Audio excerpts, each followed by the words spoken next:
இயேசு உங்களை நேசிக்கிறார். ஆண்டவர் இந்த நாளில் பேசும்படிய வேதத்திலிருந்து சில வசனங்களை கூட வாசித்து நாம் அறிந்து கொள்ளக்கூடிய காரியங்களை பார்ப்போம். அது லூக்காவின் புஸ்தகம் 9வது அதிகாரம் 11வது வசனத்தின் கடைசி பகுதியில் நான் வாசிக்கிறேன். தேவனுடைய ராஜ்யம் உங்களுக்கு சமீபமாய் வந்திருக்கிறது என்பதை அறிந்து கொள்வீர்களாக என்று சொல்லுங்கள். ஆண்டவராக இயேசு கிறிஸ்து சீசர்களுக்கு கட்டளை எடுத்து ஒவ்வொரு கிராமத்திலும் நீங்கள் போய் ஜனங்களுக்கு நீங்கள் அறிவிக்க வேண்டியது என்ன வார்த்தை என்றால், தேவனுடைய ராஜ்யம் உங்களுக்குள் சமீபமாய் வந்திருக்கிறது என்பதை அறிந்து கொள்ளுங்கள் என்று சொல்லுங்கள் என்றார். அவங்களுக்கு தெரியாது, கடவுளுடைய ராஜ்யம் வந்துவிட்டது, பக்கத்தில் இருக்கு, இதை ஜனங்களுக்கு சொல்லுங்க, அவங்க ஏற்றுக்கொள்வாங்க அப்படின்னு சொல்லி. அந்த பட்டணத்தில் பாருங்க, அவர் சொல்றாரு, அந்த பட்டணத்துக்கு நேரிடுவதை பார்க்கிலும் அந்நாளிலே சோதோம் நாட்டிற்கு நேரிடுவது லகுவாய் இருக்கும் என்று உங்களுக்கு சொல்லுகிறேன். கோராசின் பட்டணமே உனக்கு ஐயோ, பெத்சாய்தா பட்டணமே உனக்கு ஐயோ, உங்களில் செய்யப்பட்ட பலத்த செய்கைகள் தீருவிலும் சீதோனிலும் செய்யப்பட்டிருந்தானால் அப்பொழுது ரெட்டுடுத்தி சாம்பலில் உட்கார்ந்து மனம் திரும்பியிருப்பார்கள். நியாய தீர்ப்பு நாளிலே உங்களுக்கு நேரிடுவதை பார்க்கலும் தீருவுக்கும் சீதோனுக்கும் நேரிடுவது லகுவாய் இருக்கும். தீரு சீதோன் இந்த 2 கிராமத்தை குறித்து ஆண்டவர் சொல்லியிருக்கிறார். அவர்களுக்கு ஆண்டவர் சொல்லுகிறது, கோராசின் பட்டணமே உனக்கு ஐயோ, பெத்சாய்தாவே உனக்கு ஐயோ, நான் தெரிந்து கொண்ட, என்னை அறிந்து கொண்ட விசுவாசிகள் என்று சொல்லிக்கொண்ட, கிறிஸ்தவர்கள் என்று சொல்லிக் கொண்டிருக்கிற ஒவ்வொரு ஜனங்களுக்கும் ஆண்டவர் உரைக்கிற சத்தம் என்றால், அவருடைய ராஜ்யம் பக்கத்தில் வந்திருக்கிற என்று அறிந்திருக்கிறோம்னா, அறிந்து சுவிசேஷத்திற்கு செவி கொடுக்காதபடிக்கு, கர்த்தருடைய வார்த்தைக்கு செவி கொடுக்காதபடிக்கு இருக்கிறோமே, நம்மை பார்த்து ஆண்டவர் சொல்லுகிறார். அவங்களுக்கு தான் ஆண்டவர் சொல்றாரு, நீ மனம் திரும்பு. நீ மனம் திரும்பாத பட்சத்தில் பாருங்க, சீதோன் சீரோனுக்கும் அந்த காரியத்தை போய் நாங்கள் சொல்லியிருந்தா அவங்கள அன்னால் அழிக்கப்பட்டது போல இல்லாம, ஒருவேளை இந்த காரியம் அவர்களுக்கு முன்பதாக இப்படி உங்களுக்கு சொன்னது போல லகுவாய் ஒவ்வொரு நாளும் கர்த்தருடைய அன்பை பிரசங்கித்திருந்தால் அவர்கள் ரெட்டுடுத்தி சாம்பலில் உட்கார்ந்து தேவ சமூகத்தில் என்ன செஞ்சிருப்பாங்களாம், அமர்ந்திருப்பாங்க அப்படின்னு சொல்றார். நினிவே பட்டணத்தை அழிப்பதற்கு யோனா தீர்க்கதரிசி கடந்து செல்கிறார். ஆண்டவருடைய வார்த்தையை சொல்லும்படியா ஆண்டவர் சொல்றார், நினிவேல பாவம் பெருகிருச்சியா, நீ போ, நினிவேக்கு விரோதமாய் போய் தீர்க்க தரிசனம் முறை அந்த பட்டணத்து மக்களை நான் அழிக்க போறேன் அப்படின்னு சொல்லி. யோனா செய்த காரியம் எல்லாம் நமக்கு தெரியும். ஆனா அந்த ஜனங்கள் யோனா சொன்ன உடனே மாடு ஆடு தண்ணி எது மனுஷர்கள் எல்லாம், ஆடு மாடு மிருக ஜீவன்கள் முதற்கொண்டு உண்ணவும் இல்லை குடிக்கவும் இல்லை, ரெட்டுடுத்தி சாம்பலில் உட்கார்ந்தார்கள். கர்த்தர் அவர்களுடைய காரியத்தை பார்த்து மனம் மாறி அந்த பட்டணத்தை அழிக்காது விட்டார். பிரியமானவர்களே, அப்ப அதே காரியத்தான் சொல்றாரு, இந்த பெத்சாய்தாவே நான் உனக்கு செய்த காரியத்தை, கிறிஸ்தவர்களே உங்களுக்கு சொன்ன அந்த வார்த்தைகளை நான் இங்கே சொல்லப்பட்ட தீருவுக்கு சீதோனுக்கு நான் சொல்லியிருந்தா அவங்க ரெட்டுடுத்தி சாம்பல்ல உட்கார்ந்து இருப்பாங்க. நீங்க என்ன செய்யல? கிறிஸ்தவர் என்று பெயர் சொல்லி மார்த்தட்டி கொண்டு பெருமை பாராட்டி கொண்டு இருக்கிற உங்களுக்கு இவ்வளவு காரியங்கள் சொல்லப்படுகிறது, ஆலயம் இருக்கிறது, கர்த்தருடைய வார்த்தை வருகிறது, ஒவ்வொரு நாளும் அநேக வழிமுறைகள் உங்களுக்கு சத்தியத்தை போதித்துக் கொண்டிருக்கிறார்கள்.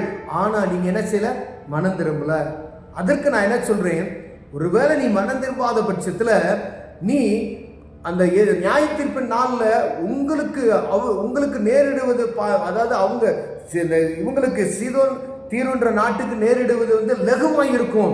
அப்ப நமக்கு என்ன சொல்றாரு பாத்தீங்கன்னா, ரொம்ப கொடுமையான ஒரு காரியத்துக்கு நேரம் நம்ம தள்ளப்பட்டு போவோம் என்று ஆண்டவர் சொல்லுகிறார். அவங்களுக்கு லகுவாய் இருக்கும்.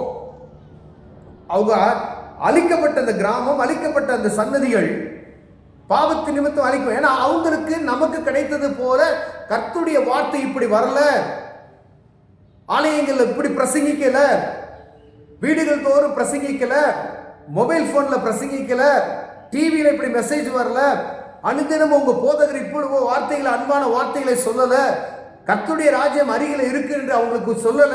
ஒருவேளை அவங்களுக்கு இப்படிப்பட்டு ஒரு காரியத்தை சொல்லியிருந்தா அவங்க என்ன செஞ்சிருப்பாங்களா? ரெட்டுடுத்தி சாம்பல்ல உட்கார்ந்து ஆண்டவரை நோக்கி முறையிட்டு இருப்பார்கள்.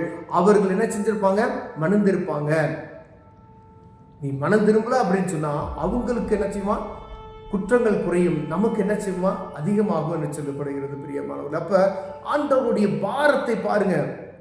இவ்வளோ வாய்ப்பு உனக்கு கொடுக்கப்படுகிறது, நீ மனம் திரும்ப மாட்டேன்றியே, மனம் திரும்பு, பரலோக ராஜ்யம் சமீபமாய் இருக்குது, கர்த்தருடைய ராஜ்யம் அருகில் வந்திருக்கிறது, எங்கும் சுவிசேஷம் சொல்லிக்கொண்டே இருக்கிறாங்க.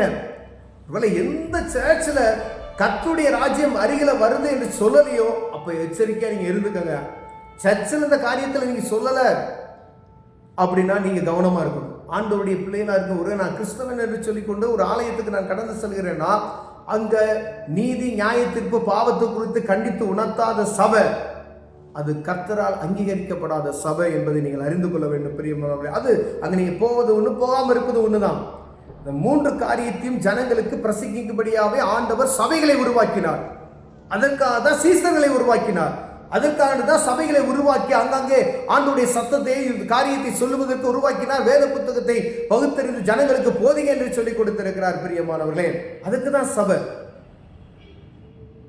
நான் பெரிய சபை வச்சிருக்கேன், நான் சின்ன சபை வச்சிருக்கேன், நான் தாய் சபை, அந்த சபை, எந்த சபையா இருந்தாலும் ஆண்டவருடைய வார்த்தையை, சத்தியத்தை சத்தியமாய் போதிக்கல அப்படின்னா ஆண்டவருக்கு நம்ம கணக்கு ஒப்புவிக்கணும். ஒருவேளை நீங்க போதித்து நாம் குறையுள்ளவர்களாக இருப்போமேனால் இந்த தீருவுக்கும் சீதோனுக்கும் குறைவா என்ன செய்யுமா? அவங்க நியாய தீர்ப்பு நாள்ல நமக்கு நடக்கிறத பார்த்தா அவங்களுக்கு கம்மியா இருக்கும், லகுவா இருக்கும் அப்படின்னு சொல்றாரு. ஒருவேளை நம்ம சபையில சொல்லக்கூடிய காரியங்களை ஆராய்ந்து பார்த்து இது கர்த்தருடைய சத்தமா, வேதத்துல சொல்லப்பட்ட காரியமா என்று புரிந்து கொள்ளணும்.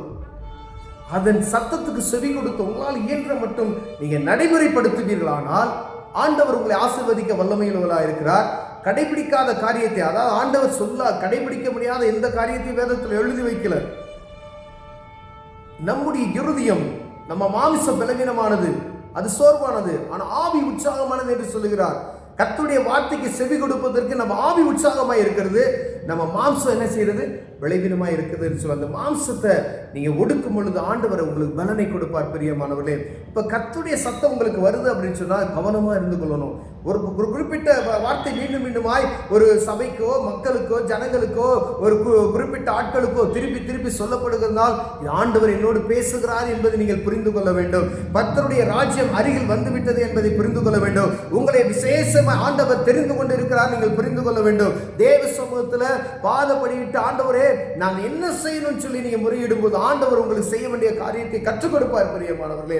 ஒருவேளை அந்த ஆண்டவருடைய சத்தத்துக்கு செவி கொடுக்காதபடி நம்ம அலட்சியமா இருப்போமேனால் சொல்லப்படுகிறது, கோராசின் பட்டணமே உனக்கு ஐயோ, பெத்சாய்தாவே உனக்கு என்ன செய்ய ஐயோ. உங்களுக்கு செய்யப்பட்ட அந்த பலத்த செய்கள் தீருவிலும் செய்திலும் செய்யப்பட்டிருந்துச்சுன்னா அவங்க 2 உடுத்தி சாம்பல்ல உட்கார்ந்துருப்பாங்களே. நியாய தீர்ப்பு நாட்கள்ல உங்களுக்கு நேரிடுவதை பார்க்கலும் சீதோனுக்கும் தீருவுக்கும் சீதோனுக்கும் நேரிடுவது லகுவாய் இருக்கும், அவங்களுக்கு குறைவாய் இருக்கும் அப்படின்னு சொன்னாங்க. அப்ப நியாய தீர்ப்பு நாளுக்காய் தான் ஆண்டவர் எல்லாத்தையும் என்ன செய்யறாரு? கற்றுக் கொடுத்து கொண்டே இருக்கிறார். இப்ப நம்ம எவ்வளவு ஜாக்கிரதைகளா இருக்கும்படியாய் நம்ம பாருங்க. ஆண்டவருடைய சத்தத்துக்கு செவி கொடுங்க. சத்தியத்தை கேட்கிறோம், அதன்படி நடக்குவதற்கு நம்மை அணைச்சினா பழக்குவித்துக் கொள்ளுங்க. ஆண்டவர் ஆசீர்வதிக்க வல்லமையிலா இருக்கிறார். கண்களை மூடுவோம், ஜெபம் செய்வோம். அன்பின் தகப்பனே, ஆண்டவரே கர்த்தருடைய ராஜ்யம் சமீபமாய் இருக்கிறது. ஆண்டவரே எங்களுக்கு பிரசங்கத்தை நாங்கள் கேட்கிறோம், அதன்படி நடப்ப எங்களை உதவி செய்யுங்க. இயேசுவின் நாமத்தில் பிதாவே, ஆமென்.